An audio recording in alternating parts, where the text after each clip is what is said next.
여러분 안녕하세요. 처음 뵙겠습니다. 정채성입니다. 그 제가 요번에 인도 연구소 HK 플러스 사업단에서 기획한 히말라야 입문 강좌에서 힌두이즘의 역사적 변화와 문화 이거 10회분 강의를 담당하게 되었습니다. 오늘 첫 수업인데 힌두이즘의 역사적 변화를 10회 강의에서 시기적으로 가장 거슬러 올라가는 인더스 문명부터 시작해서 최근에 지금 인도에서 볼 수 있는 인도 사람들, 힌두들이 실제로 행하고 있는 대중적 힌두이즘의 여러 모습들에 이르기까지 회에 걸쳐서 살펴볼 예정입니다. 우선 시작하기 전에 첫 시간이니까 제 소개부터 간단히 드리고 수업을 시작하도록 하죠. 저는 정채성이고 지금 한국의대 국제지역대학원의 인도 아세안 학과에서 주로 인도 사회 문화에 관련된 강의를 하고 있습니다. 그리고 학부에서는 학부는 인도어과 그래서 인도문화연구라는 강좌를 맡아서 1학기 때 1, 2학기 때 2, 그래서 1년짜리 프로그램인데 그걸 맡아서 진행하고 있습니다. 저는 원래 학부와 대학원 석사 과정에서는 인류학을 전공을 했습니다. 그래서 석사 과정 마칠 때까지는 인도하고는 관련이 없었어요. 인도에 대해서 알지도 아는 것도 거의 없었고, 그러다가 석사 마치고 유학 준비하면서 여기저기 알아보는데 그때 마침 인도에 대학원 선배 한 분이 델리의 한 대학에 유학을 가 있었습니다. 그 선배한테 그때야 인터넷이나 이런 게 없던 시절이라 손편지로 인도 어떠냐 물어보고 인도의 대학 시스템이나 커리큘럼에 대해서도 물어보고 그래서 그 선배께서 보내주신 답변들 보면서 인도에서 공부해 보는 것도 상당히 재밌겠다 관심을 갖게 됐고 그때부터 준비를 해서 91년 초부터 2000년 초까지 만으로 9년 그러니까 1990년대의 대부분을 인도에서 공부하면서 지냈습니다. 그러면서 이제 초짜부터 시작해서 인도에 관해서는 초짜부터 시작해서 여러 가지 배워서 지금까지 이르렀는데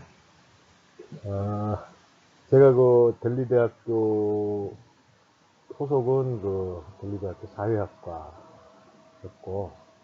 인도 델리대학은 그때만 해도 사회학과에서 이제 사회학과 인류학을 같이 가르쳐서 이제 거기서 공부를 했고 학위 논문 준비하면서는 북인도 비하르주라는 곳이 있습니다. 그러니까 한국에는 불교 성지가 많은 지역으로 알려져 있는데 석가모니 붓다가 활동하던 시절에 주로 북인도의 비하르 지역의 여러 장소들 돌아다니면서 비하르 지역에 속해 있는 지금의 보드가야죠. 붓다가 깨달음을 얻었다는 그 장소도 비하르주에 있고 그래서 그 비하르주의 한 농촌에서 오랫동안 살면서 거기서 자료도 수집하고 했습니다. 나머지는 주로 이제 델리에서 생활을 했죠. 그리고 귀국한 후에는 강의하면서 방학 때를 이용해서 가서 단독으로 혹은 공동으로 조사를 했는데, 귀국 후에는 아무래도 농촌에 들어가서 뭐 장기간 조사하고 이런 건 거의 불가능하니까, 주로 델리에서 조사하면서 제가 주로 관심을 갖고 연구를 해온 분야는 인도 사회 문화에서도 그 특징적인 카스트 제도, 그리고 힌두이즘입니다. 그래서 이번 강의 내용은 그 힌두이즘에 관련된, 그런데 뭐 가능한 한 뭐 1시간을 기준으로 해서 너무 넘어가지는 않는 선에서 해보려고 하는데, 오늘은 제가 시작하기 전에 미리 양해를 구하는 게, 그 인도의 뭐 지리적인 환경에 대해서 따로 배경 설명을 좀 집어넣고, 그 다음에 이제 인더스 문명을 시작할 거라, 추가로 좀 분량 초과되는 게 클 것 같습니다. 다음 수업부터는 가능하면 1시간 플러스 상식적인 정도 알파 여기에 맞추도록 노력을 할 거고, 오늘은 좀 많이 넘어가더라도 너그러 이해하고 들어주시면 감사하겠습니다. 앞으로 10회 강의 동안 잘 부탁드리겠습니다. 그러면 다음 슬라이드부터 수업을 시작해 보겠습니다. 자, 이 슬라이드에 요 세 가지로 적어 놓은 것이 오늘 수업에서 다룰 내용입니다.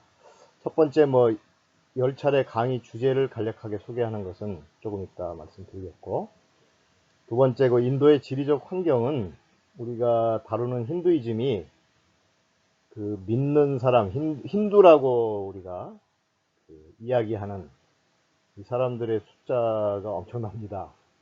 10억 가까이 된다고 얘기하는데, 근데 기독교나 이슬람교나 불교나 이런 소위 세계 종교라고 부르는 것들에 비하면 신자 숫자로는 뭐 세계 종교들과 별 차이가 없습니다만, 그 요게 힌두이즘이 퍼져 있는 지역을 보면 상당히 국한되어 있습니다.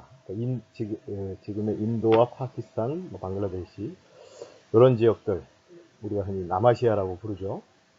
남아시아라고 부르는 지역의 대부분의 힌두들이 거기 살고 있죠. 그래서 그 힌두이즘이 행해진, 그러니까 역사적으로 행해진 요 물리적인 무대, 인도라는 땅이 도대체 어떤 곳인지, 요거를 전체 뭐 강의를 시작하기 전에 간단하게 소개를 드릴 필요가 있을 것 같습니다. 그래서 인도의 지리적 환경을 요걸 따로 뭐 한 회 강의 주제로 뽑지 않고, 첫 번째 강의 시작하기 전에 간단히 소개를 하고, 오늘의 그 주제는 인더스 문명의 종교 생활입니다. 그 힌두이즘이 역사적으로 변화해온 과정, 이걸 보기 위해서 일단 이제 가장 위로, 시간적으로 가장 위로 거슬러 올라가서 인더스 문명부터 시작을 하는데, 이건 뭐 오늘 수업에서 말씀드리겠습니다만, 이게 그 인더스 문명이 현재 힌두이즘과 어떤 관계가 있는지에 대해서는 여러 가지 다른 의견들이 있습니다. 이게 이제 힌두이즘에도 중요한 영향을 미쳤다, 뭐 이런 관점도 있고, 혹은 아니다, 힌두이즘은 인더스 문명 이후에 인도에 들어온 인도 아리안들이 만든 것이다, 아리안들의 유산이다, 뭐 이런 관점도 있습니다.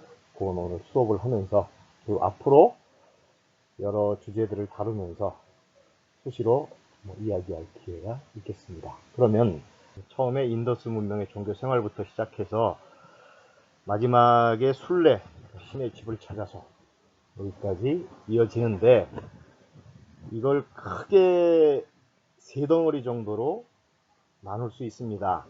그래서 2, 3, 4 인도 아리안의 이동과 베다의 성립, 그리고 베다 신앙의 성격과 주요 신들, 브라흐마니즘과 제식주의, 이런 것은 주로 그 산스크리트 경전을 바탕으로 해서 이어져 내려오는 뭐랄까 꼭 엘리트 중심이라고 하기는 약간 힘든 면도 있습니다만, 어쨌든 그런 이걸 뭐 흔히 그레이트 트래디션이라고 부릅니다. 대전통, 힌두이즘의 그 대전통이라고 부르고, 5와 6, 우파니샤드의 업과 윤회 사상, 그리고 슈라마니즘과 출가 수행의 전통, 이것도 비슷합니다만, 요것은 그 브라흐마니즘에 대비되는 슈라반을 중심으로 하는 그런 그 종교 생활의 전통이라고 이야기를 합니다. 슈라만이라는 건 우리가 뭐 불교에서 출가 사문이라고 음역을 합니다. 한자로는 슈라만을. 출가 사문이라는 것은 그 속세를 자발적으로 떠나서, 자발적으로 떠나는 행위를 출가라 그러죠. 가를 출한다는 얘기입니다. 가라는 건 여기서 이제 한자로 집가자를 쓰는데, 여기서의 가는 뭐 세속 생활을 하는 사회, 뭐 이렇게 좀 이야기할 수 있겠죠. 어쨌든 그 일반 사람들의 생활에 어울리지 않고 거기서 벗어나서 수행을 중심으로 사는 생활 방식, 이걸 이제 우리가 슈라마니즘이라고 이야기를 합니다. 그래서 5와 6은 그 슈라마니즘 전통에 관련된 강의들이고, 7, 8, 90은 박디즘과 대중적 힌두이즘, 그리고 뭐 경배의례, 축제, 순례 이렇게 뽑아놨는데, 이것은 기본적으로 대중적 힌두이즘, 파퓰러 힌두이즘이라고 이야기할 수 있습니다. 아까 우리가 뭐 베다나 브라마니즘 이런 것을 대전통으로 분류한다 이렇게 말씀드렸는데, 거기에 비해서 리틀 트래디션이라고 이야기하기도 합니다. 소전통.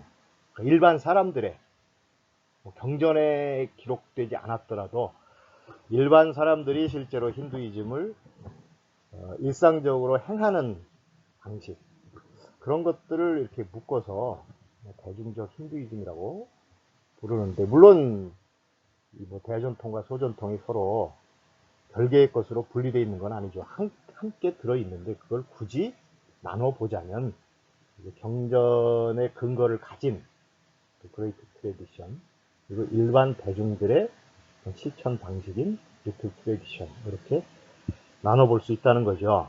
그래서 현재 우리가 뭐 인도를 방문하거나 인도 여행하거나 뭐 해서 인도 사람들, 힌두들이 하는, 매일매일 하는 이런 행위들을 보면, 그건 대부분 이런 대중적 힌두이즘의 다양한 모습들이라고 이야기할 수 있습니다. 그래서 그 중에 대표적으로 눈에 띄는 것들, 그걸 이제 경배의례, 뿌자를 제가 경배의례라고 번역을 했습니다.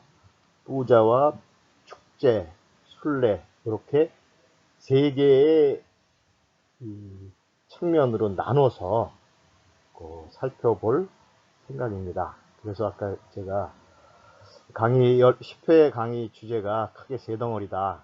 하나, 인더스 문명, 지리적 환경과 인더스 문명, 오늘 다룰 이것은 이제 큰 배경이라면, 그 2, 3, 4주는 힌두이즘의 어떤 그레이트 트래디션에 관련된 2, 3, 4, 5, 6까지 그렇게 이야기할 수 있겠네요. 여기까지는 그레이트 트래디션에 관련된 건데, 그 안에서 이 세속 생활 중심의 브라흐마니즘, 그리고 출가 수행 중심의 슈라마니즘, 이 둘을 구분해서 살펴보고, 7, 8, 90은 대중적 힌두이즘의 기본 아이디어, 그걸 박디즘으로 정리를 해보고, 그 다음에 대중적 힌두이즘이 실제로 실천되는 여러 가지 다양한 양상들, 이걸 경배의례와 축제, 순례 이렇게 나눠서 살펴볼 거다, 이렇게 이야기할 수 있겠습니다. 자, 그 인도의 지리적 환경에서 그 인도라는 이름, 뭐 인디아 이것을 한자로 음역해서 인도 이렇게 쓰죠. 그 인디아라는 이름이 아주 오래전부터 사용되어 온 이름입니다. 이게 그 언제부터인지는 정확하지 않지만 최소한 기원전 4세기에 그때 여러분 알렉산더 대왕이라는 양반 알고 계시죠? 마케도니아 출신의 알렉산더 대왕이 페르시아를 깨고 거기서 도망치는 페르시아 황제를 쫓아서 동방원정을 시작을 합니다. 그게 기원전 4세기 한 330년 고무렵인데, 기원전 330 몇 년 고무렵인데, 그래서 쫓고 쫓아서 결국은 몇 년에 걸쳐서 추적을 해서 잡아 죽이고, 그 과정에서 이제 동방원정 과정에서 어마어마하게 넓은 지역을 정복하죠. 그리고 그 정복 전에 거의 막바지 단계가 인도입니다. 인도 서북쪽, 지금의 그 아프가니스탄 지역이죠. 아프가니스탄과 파키스탄. 그 지역까지 와서 인도 땅으로 들어옵니다. 인더스강 유역으로 들어와서 거기서 몇 차례 큰 전투를 벌이고, 그리고는 이제 뭐 부하들이 너무 힘들다. 고향 떠난 지도 10년이고, 뭐 여기 뭐 크게 여길 또 정복해봤자 뭐 약탈할 것도 그렇게 많지 않은 것 같고 돌아가자. 그래서 아마 부하들의 뜻을 받아들일 수밖에 없었다 그래요. 받아들여서 그 돌아가는 과정에서 알렉산더는 병사하죠. 병들어서 죽었는데, 뭐 물론 그 죽은 원인에 대해서는 몇 가지 설들이 있다고 합니다. 근데 그때가 그 기원전 324년으로 기록이 돼 있습니다. 그리고 그때 알렉산더는 돌아갔지만 지금의 아프가니스탄이나 파키스탄 지역, 뭐 간다라나 이런 지역들의 그 부하 장군들을 남겨서 일종의 이제 식민지 같이 경영을 한 거죠. 그리스계의 크고 작은 나라들이 세워집니다. 그래서 그쪽에서 이제 이런저런 기록들을 남겨놨는데, 그리스 문자죠. 그런 기록들에 보면 인디아라는 이름이 이미 쓰이기 시작했습니다. 그리고 알렉산더가 죽은 후에 그 정복한 영토를 크게 넷으로 나눠서 부하 장군들이 따로따로 맡아서 왕국을 세웠는데, 그 중에 이제 한 나라에서 북인도에 세워졌던 마우리아 제국의 대사를 파견합니다. 메가스테네스라는 대사를 파견해서 그분이 또 이런저런 기록들을 한 10년 정도 북인도에 머물면서 이런저런 기록들을 남기는데, 거기도 뭐 인디아라는 이름이 아주 등장한다고 합니다. 그래서 인도라는 이름이 뭐 지금 보면 대충 한 2500년 가까이 쓰여져 온, 그 전부터 또 쓰였을 가능성도 있고, 근데 인도라는 이름의 유래는 그 지리적인 랜드마크인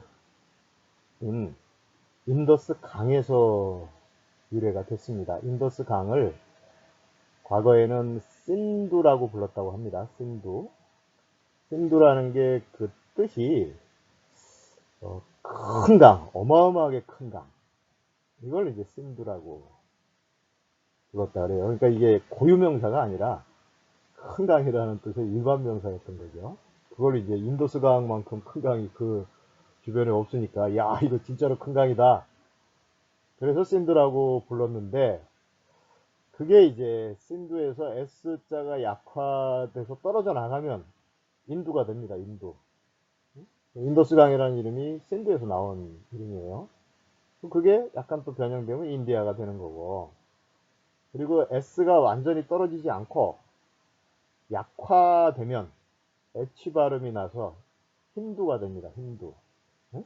그래서 힌두라는 이름도 지금은 그걸 뭐 힌두교 신자, 힌두교도 이렇게 번역하기도 합니다만, 원래 그 어원으로 보면 인더스 강 부근에 사는 사람들, 요걸 의미했었습니다. 그러니까 종교와는 상관없는 어떤 지리적인 경계의 이름을 따서 붙인 명칭이라고 할 수 있죠. 자, 어쨌든 그래서 인디아라는 이름이 과거에 우리 한반도에는 불교가 전래되면서 전해졌습니다. 인도라는 이름도. 인도 외에 천축이라는 이름도 쓰죠. 천축. 서천, 뭐 서천이라는 게 서쪽에 있는 천축 나라, 천축 땅.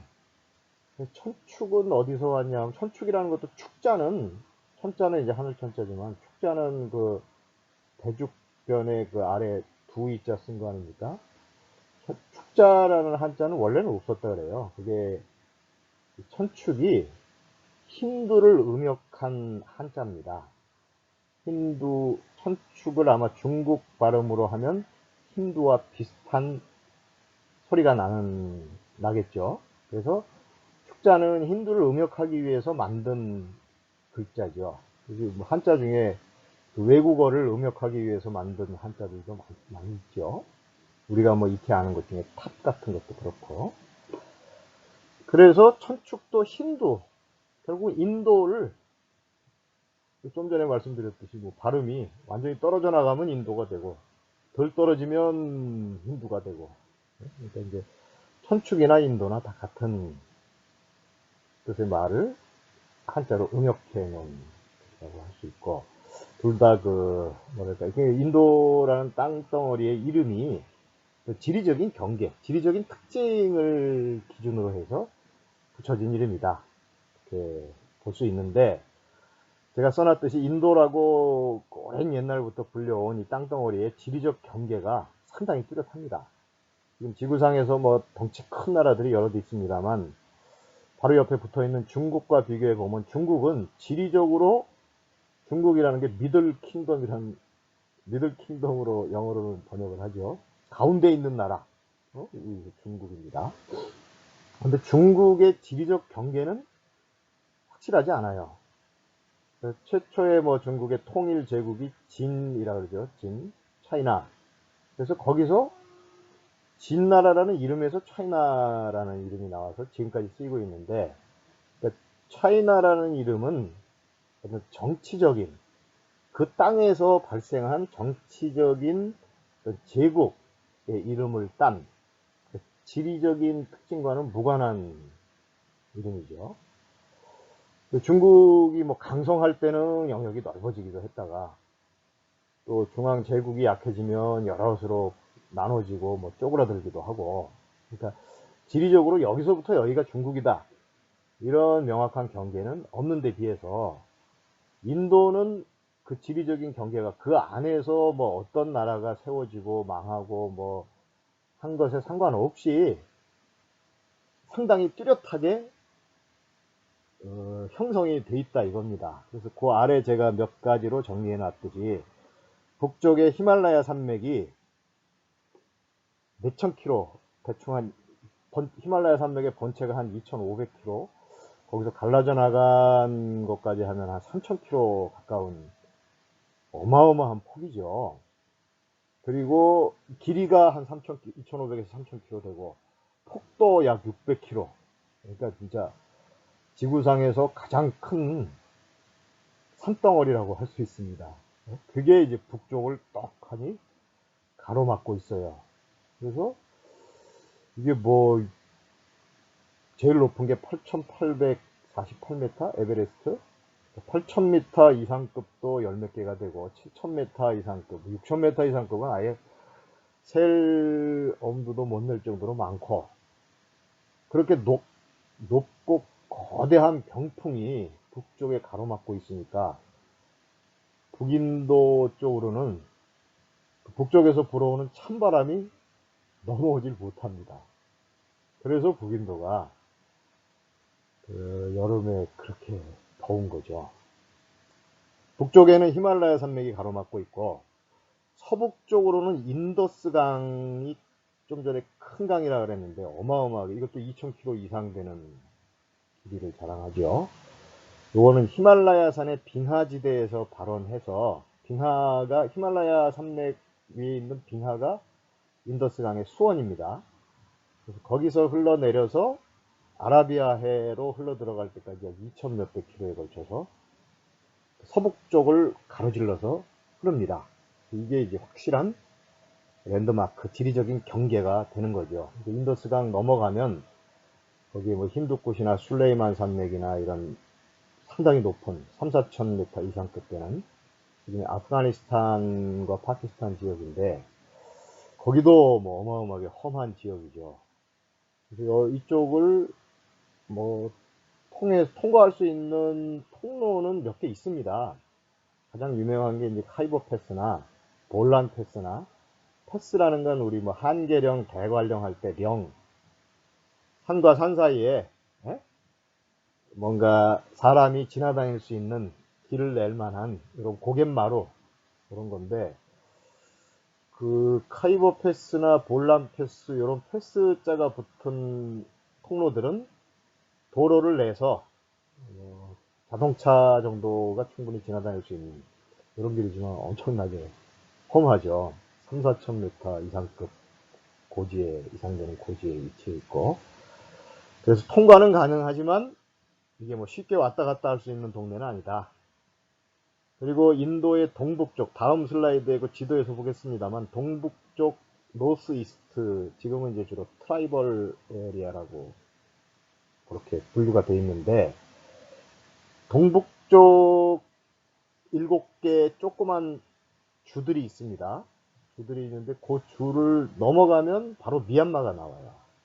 그쪽을 통해서 동남아시아라고 우리가 부르는 지역과 이어지는데, 그쪽에도 약 2, 300km 폭이 2, 300km에 걸치는 굉장히 울창한 밀림지대가 형성이 되어 있어서 사람이 뭐 쉽게 지나다니거나 혹은 뭐 철도나 도로를 깔고 왔다 갔다 하거나 요게 아직까지는 불가능한 지역이었습니다.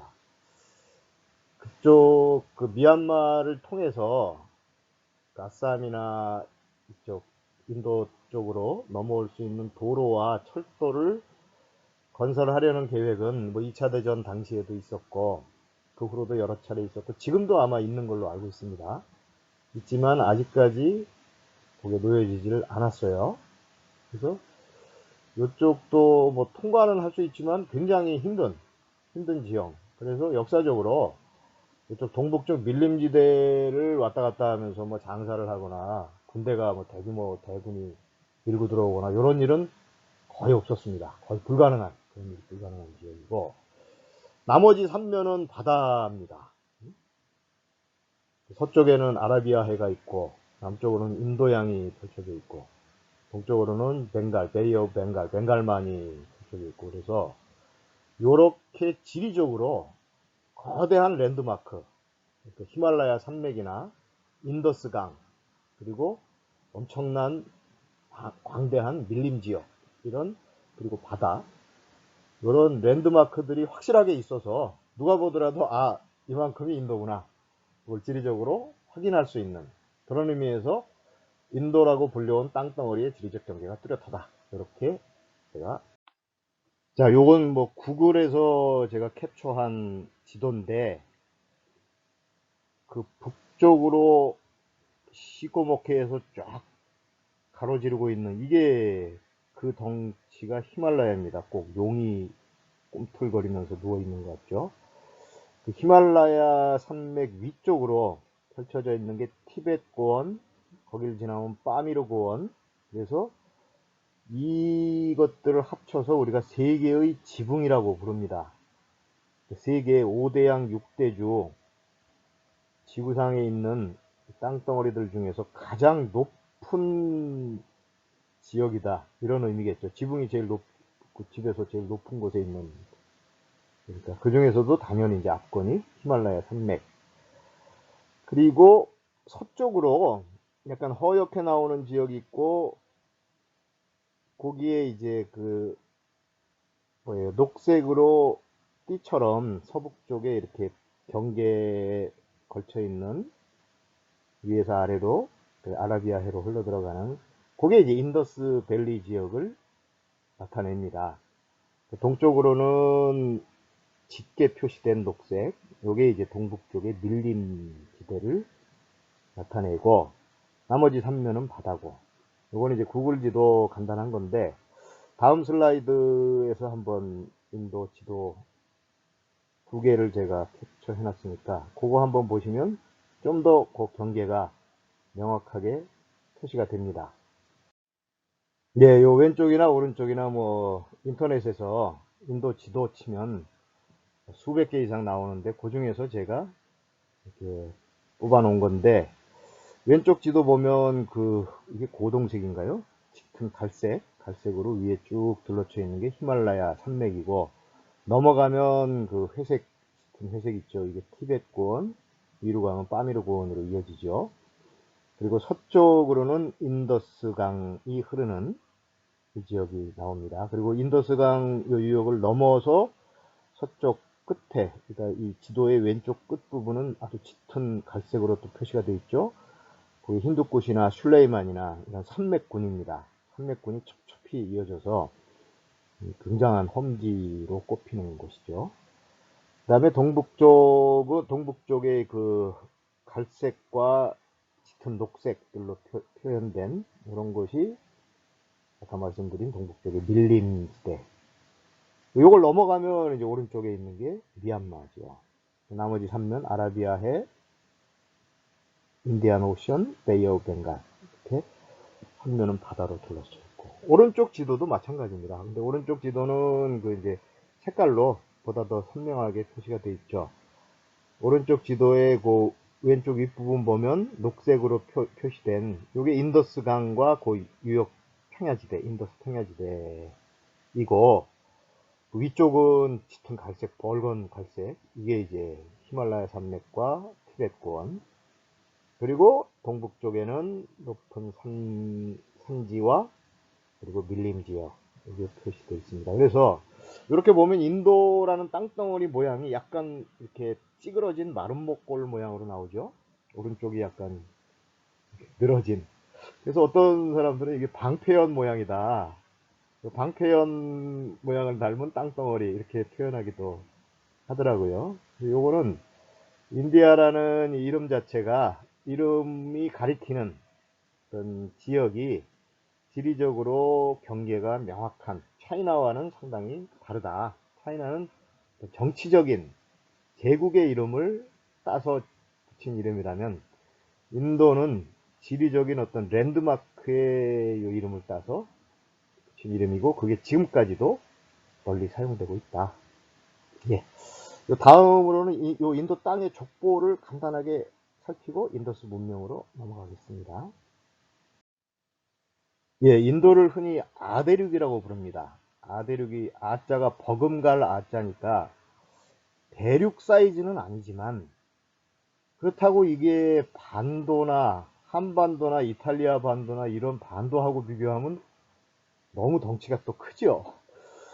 근데 이걸 뭐 대륙이라고 하긴 좀 그렇지만, 그렇다고 뭐 그냥 아무 이름도 안 붙이기도 너무 밋밋하고, 그 다음에 지질학적인 역사, 지질학의 역사라는 관점으로 보면, 그러니까 뭐 수십억 년에 걸친 지구의 역사, 요 관점에서 보면 지금 이제 인도나 한반도가 속해 있는 이 지구상에서 가장 거대한 대륙이죠.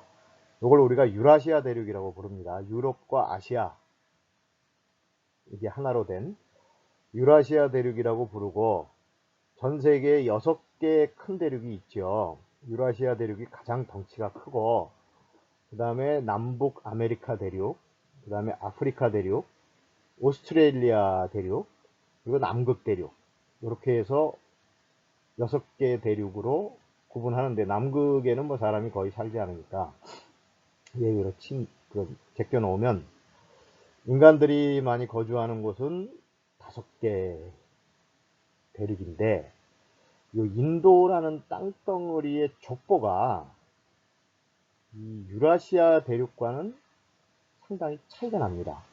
아니, 유라시아 대륙에 붙어 있는데 무슨 족보가 다르다는 얘기냐. 이 원래는 유라시아 대륙의 일부가 아니었어요. 네? 아니, 유라시아 대륙에 붙어 있던 게 아니라면 어디서 갑자기 튀어나온 거냐. 갑자기 튀어나온 건 아니지만, 딴 지역, 딴 대륙에 붙어 있던 땅덩어리가 거기서 떨어져 나와서 위로 북쪽으로 이동해서 유라시아 대륙과 충돌해 있는 상태입니다. 지구상에서 일어난 충돌 사고 중에 가장 거대한 규모예요. 그래서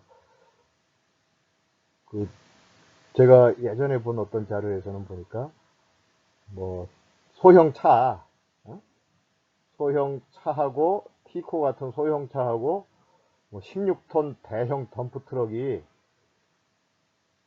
그 소형 차가 대형 덤프 트럭의 허리에 정면으로 쳐박은 모양이다.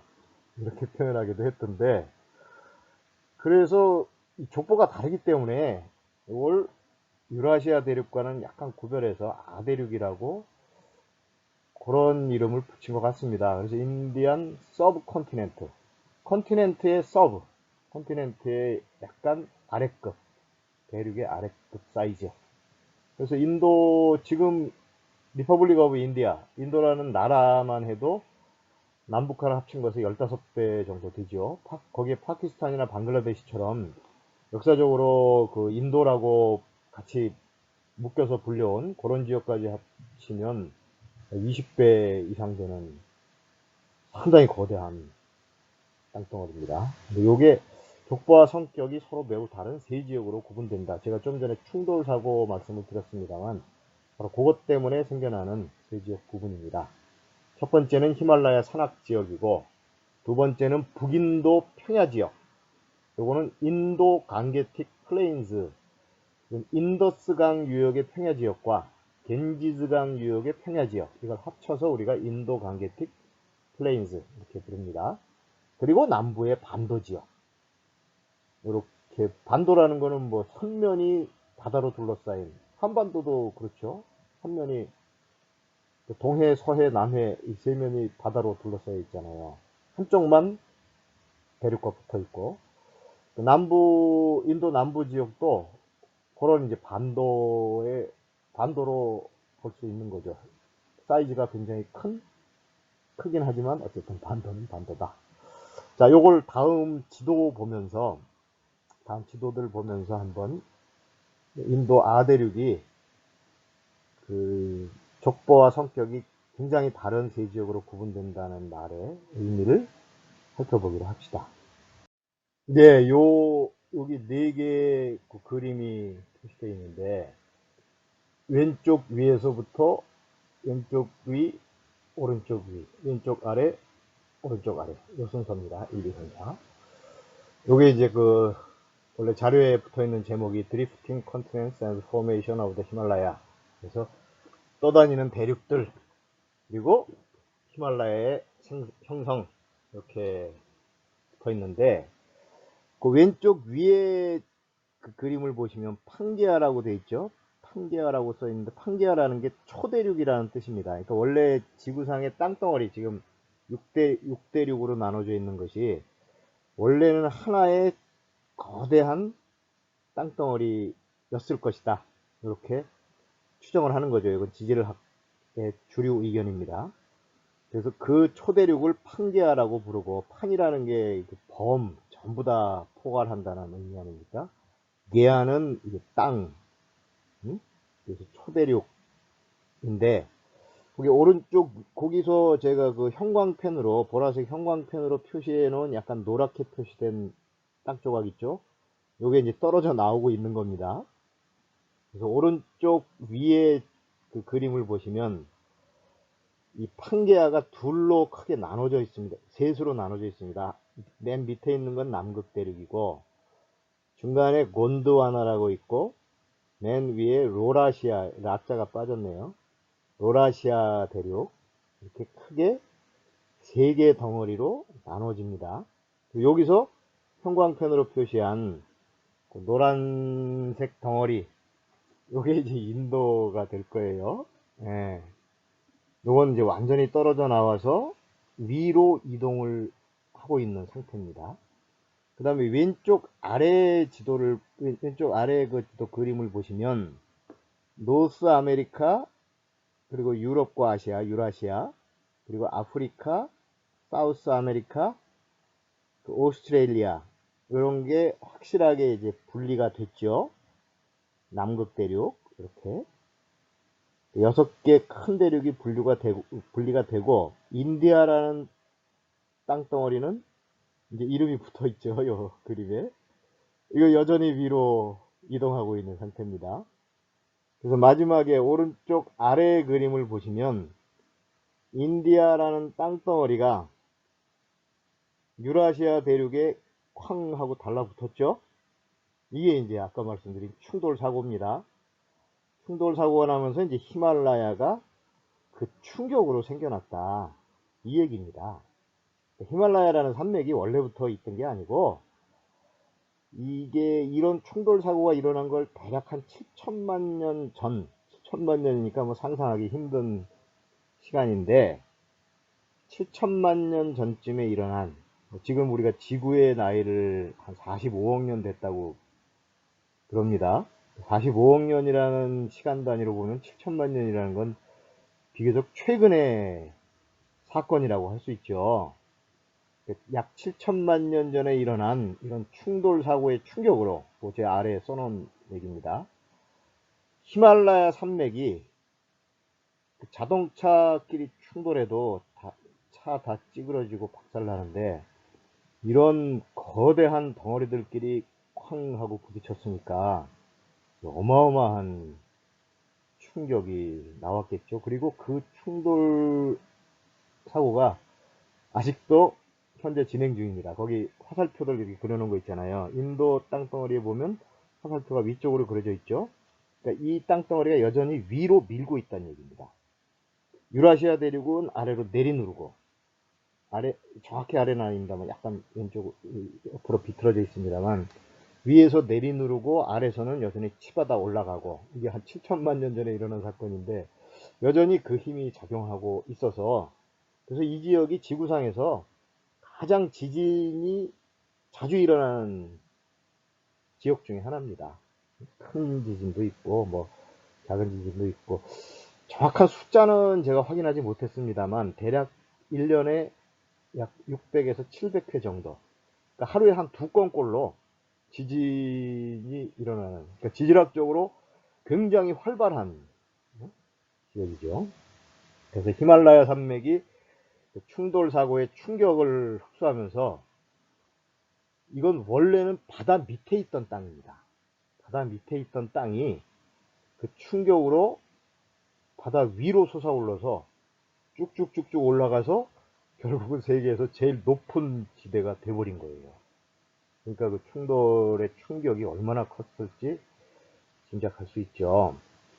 그래서 히말라야 쪽에 여행하다 보면 지금도 그 산꼭대기 뭐 수천 메터 되는 그 순례지, 그 관광 상품들 파는 데서 그 바다 소라 그 껍질, 그것들 이렇게 팔기도 해요.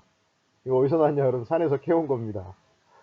그러니까 이 바다 밑에 사는 이 소라들이 어떻게 하다 보니까 그냥 산꼭대기까지 올라가 버린 거죠.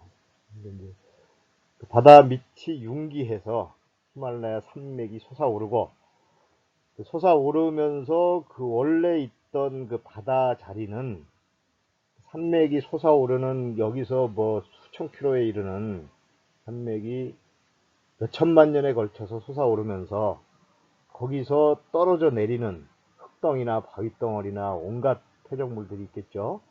이것들이 바다로 들어가서 바다가 메꿔집니다. 바다가 메꿔져서 그 메꿔진 결과로 형성된 게 북인도의 평야지대, 인더스강과 갱지즈강 유역의 평야지대라는 게 수천만 년에 걸친 히말라야 산맥의 융기, 거기서 쏟아진 온갖 그 흙이나 바위덩어리로 바다가 메꿔지면서 형성된 평야라 이거죠. 그 평야가 형성된 시기를 대략 100만 년 전쯤으로 보더라고요. 그러니까 아주 최근에 그 평야지대가 형성된 이거고, 남부에 이 갖다 처박은 땅덩어리, 그 위에 형광펜으로 표시해서 동동동동 떠와서 위로 밀려와서 충돌한 이 땅덩어리는 원래는 아프리카 대륙과 한 덩어리였죠. 그래서 굉장히 지질학적인 나이가 오래된 그런 땅덩어리라고 합니다. 그래서 요 남인도의 그 한 지역에서 아마 지구상에서 가장 오래된 걸로 추정되는, 연대 측정을 해보니까 약 30억 년, 30억 년? 그 정도 될 겁니다. 가장 오래된 걸로 추정되는 암석이 발견됐어요. 바위덩어리가. 그러니까 그 바위가 발견된 지역의 이름을 따서 곤드와나라는 이름이, 대륙의 이름이 붙여졌습니다. 곤드 지역에서 바위가 발견됐는데, 곤드가 남인도의 한 지역 이름이에요. 거기서 발견된 암석을 곤드와나 대륙이라는, 두 개로 세 개로 나눠졌을 때 그 대륙에다 붙인 거죠. 그래서 남인도는 지질학적으로 굉장히 늙은 곳이고, 히말라야 산맥이나 북인도 요거는 갓 생겨난 굉장히 젊은 땅이라고 할 수 있습니다. 그래서 직접 들이받은 소형 차에도 충격이 갔겠죠. 그래서 남인도 남부의 데칸고원이 그 충격으로 솟아오르고, 중부와 남부, 그러니까 중부 인도 쪽에 빈디아 산맥, 사트푸라 산맥이라는 굉장히 이렇게 뾰족뾰족한 산맥이라는 거는 생긴 지 얼마 안 돼서 칼날같이 이렇게 뻗어 있는 산맥이죠. 험한 그런 산맥들이 형성이 됩니다. 그래서 그런 지질학적인 관점에서 볼 때 히말라야 산맥과 북인도 평야지대와 남부 반도 지역은 서로 족보가 굉장히 다른 이런 특징을 가지고 있다. 예, 요건 뭐 지질학의 판 이론일 겁니다. 그 아래 이제 그 대륙 밑에 거대한 판들이 있어서 판들이 움직이면서 대륙이 조금씩 움직인다. 그래서 이제 대륙끼리 충돌 사고도, 인도아 대륙과 이 유라시아 대륙의 충돌 사고도 그런 판들의 움직임, 플레이트라고 하는 판들의 움직임 때문에 생겨난 거고, 지금도 여전히 그런 판들이 움직여서 지진이나 지각 활동이 일어나는 것이다, 이렇게 설명을 하는데, 그런 관점에서 그려놓은 그림입니다. 그래서 가운데 그 인디안 플레이트, 여기 위에 화살표들이 위로 밀고 있죠. 여전히 위로 이동하고 있는 겁니다. 그러니까 그쪽에서 지진이 그렇게 심하게 나는 거죠. 그래서 그 옆에 큰 화살표 안에 쓴 글을 보면 5cm per year, 그러니까 1년에 5cm 정도 위로 이동하고 있다는 거죠. 이게 인도 땅덩어리가 원래 족보가 다른데 갖다 들이받고, 들이받은 충돌 사고의 애프터쇼크라고 할까요? 여전히 현재 진행 중이라는 것을 보여주는 그림입니다.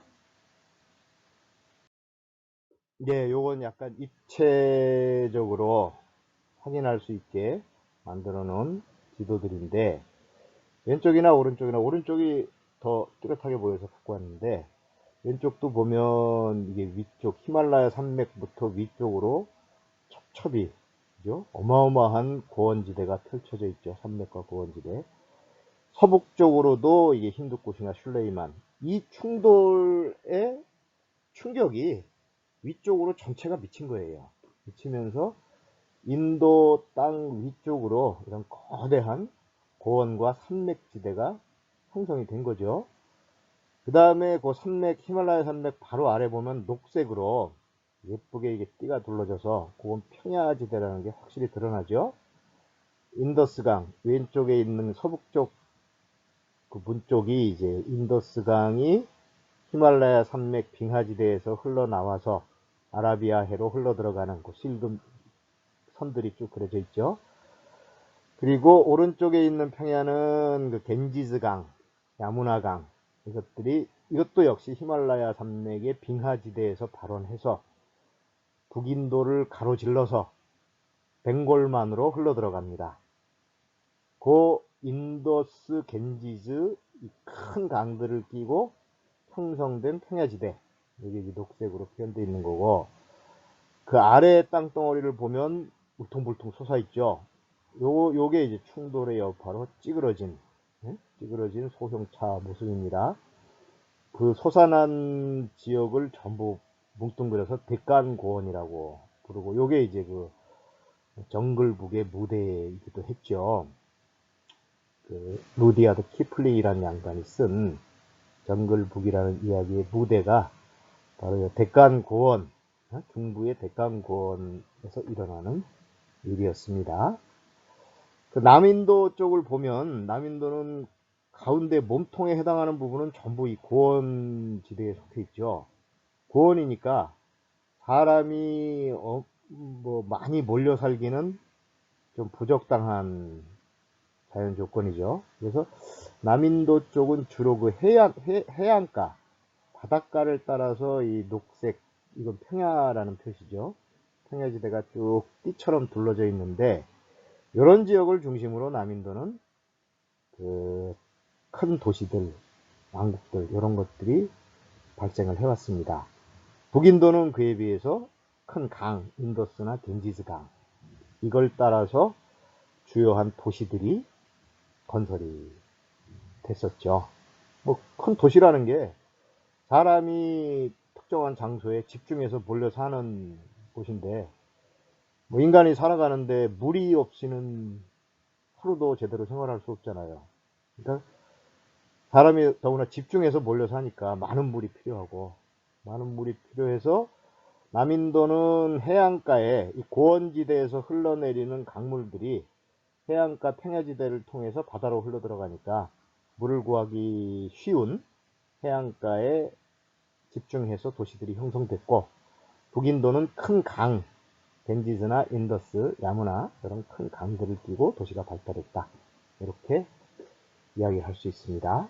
오른쪽 지도도 뭐 왼쪽과 마찬가지입니다. 마찬가지 스토리를 담고 있는 그런 지역인데, 그래서 여기 실려 있는 두 개의 그림을 보면, 이게 인디아라는 땅덩어리가 뭔가 담고 있는 사연이 그 부분에 따라서 북쪽이나 산맥 지역이나 평야 지역이나 혹은 남부 이 고원지대나 담고 있는 사연이 다르구나, 이걸 한눈에 확인을 할 수 있습니다.